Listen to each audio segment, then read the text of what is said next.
Good morning everyone. Today we are going to discuss digraphs. And digraphs क्या होते हैं? Digraph is the combination of two letters representing one sound.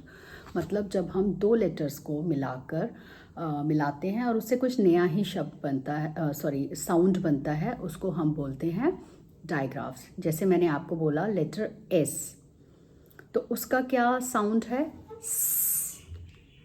Letter S का क्या sound है? Snake. तो हम इस तरीके से बच्चों को बताएंगे. अब हम इंडियंस हैं, क्योंकि हम हिंदी को भी इससे हम मिलाकर ही बच्चों को सिखाते हैं, तो हम बोलते हैं लेटर एस, सन. स तब बनता है, जैसा मैंने आपको बताया, कि जब भी उसके अंदर कोई अ छुपा होगा, है ना. हर किसी स में, क में मैंने बोला ए छुपाई होता है, तो मतलब वो कंप्लीट साउंड होता है. बट जब हम इंग्लिश के हम जॉलीफोनिक्स हम कहते हैं, आप गूगल कीजिएगा, मैं उसका एक वीडियो भी कोशिश करूँगी उसका बनाने का.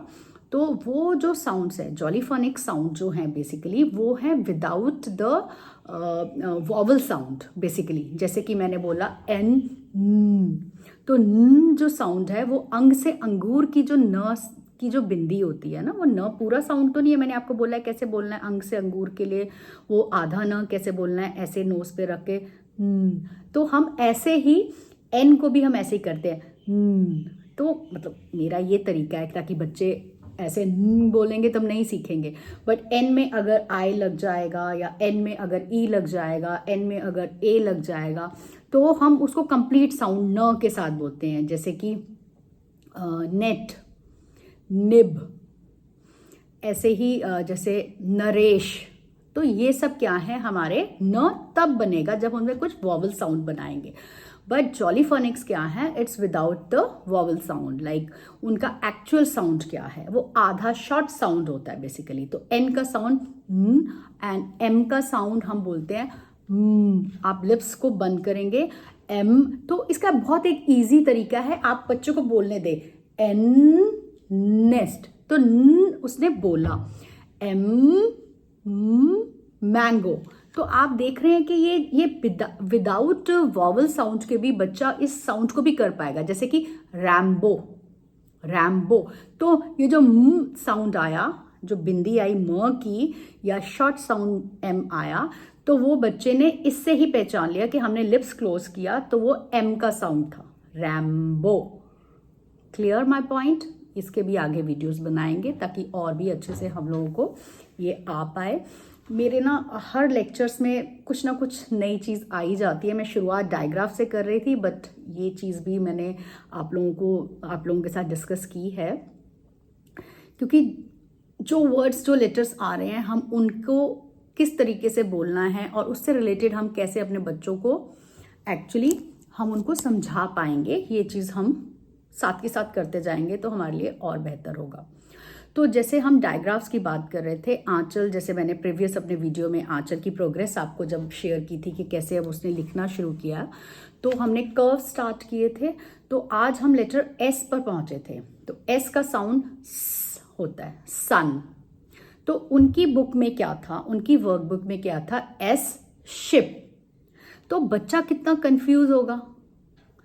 हम बोल रहे हैं कि एस का साउंड स या स है, बट हम बोल रहे हैं शिप. तो ये ही डायग्राफ्स हैं. दो लेटर एस और एच मिलके कैसे श का साउंड हमने प्रोड्यूस किया, या वो बनता ही है, वो साउंड रिप्रेजेंट करता ही है. तो ये हमने अपने बच्चों को सिखाना है. और अगर ऐसी वर्कबुक्स हैं तो आपने उनको रेफर नहीं करना, क्योंकि पहले जब तक हम डायग्राफ्स का बताया नहीं बच्चे को कि बेटू जब एस के साथ एच बनेगा तभी श बनेगा, तभी आईपी लग के शिप बनेगा. तो ये चीज़ मैं आप लोगों से शेयर करना चाहती थी, इसीलिए आज मैंने ये डायग्राफ्स का भी आज समझा ज़रूरी कि हम इसको भी शेयर करते हैं. बट अब मैं आपको बताती हूँ कि मैं किस तरीके से बच्चों को या पेरेंट्स को कैसे इंट्रोड्यूस करती हूँ. जैसे हमने ओरिएंटेशन प्रोग्राम किया था मेरे प्रीवियस स्कूल में, तो मैंने इन्हीं लेटर्स के थ्रू, हिंदी के व्यंजनों के थ्रू हम डायग्राफ्स कैसे सीखेंगे, उस चीज़ से ही मैंने अपने बच्चों को एंड पेरेंट्स को सिखाया था. एंड मैं ऐसे ही सिखाती आ रही हूँ. तो मैं सिखाती हूँ और आप देखेंगे कितना ईजी है, बच्चे मिनटों में याद करेंगे. एंड सच में, यू ट्रस्ट मी, अभी मैं आपको इसका एग्जाम्पल दिखाती हूँ कि ये कुछ मुश्किल नहीं है, कुछ याद करना मुश्किल नहीं है। हमारी हिंदी इतनी प्यारी है, इतना उसमें ज्ञान भरा हुआ है। ये जितनी भी दुनिया की लैंग्वेजेस हैं, मुझे लगता है सब समाहित है इसके अंदर। चाहे डायग्राफ्स हो, चाहे ब्लेंड वर्ड्स हो, चाहे कुछ भी हो, वो हमारी हिंदी के अंदर। अगर हमें हिंदी अच्छे से आ गई तो हम इंग्लिश तो मिनटों में कर लेंगे, मेरी गारंटी है आपके साथ। तो अभी चलिए शुरू करते हैं। As you can see parents, S का फोनिक साउंड हम करवाते हैं बच्चों को या स भी बोल देते हैं कई बार। अगर उसके साथ वॉवल साउंड है तो वी यूज़ स। नॉर्मली हम इंडियन स बोल देते हैं, but actual sound is S, son. But आप देखेंगे कि इस बुक में, मैं आंचल को भी करवा रही थी, तो इस बुक में बच्चे को कंफ्यूज करने के लिए लिखा है एस, शिप।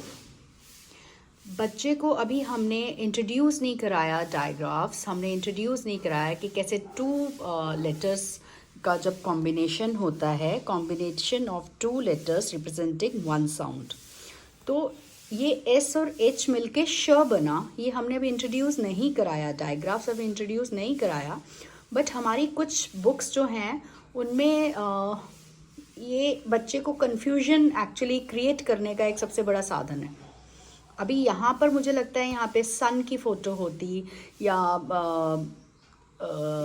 कुछ भी सुपरमैन की फ़ोटो होती तो फिर भी जस्टिफाइबल होता, क्योंकि अभी तक हमने बच्चों को ये एस एच का, डायग्राफ्स का, हमने कॉम्बिनेशंस का, टू जो लेटर्स हैं उनके कॉम्बिनेशंस का भी हमने बच्चों को इंट्रोड्यूस नहीं किया है, उनको इंट्रोडक्शन ही नहीं दिया है। एंड हम बोल रहे हैं एस, शिप।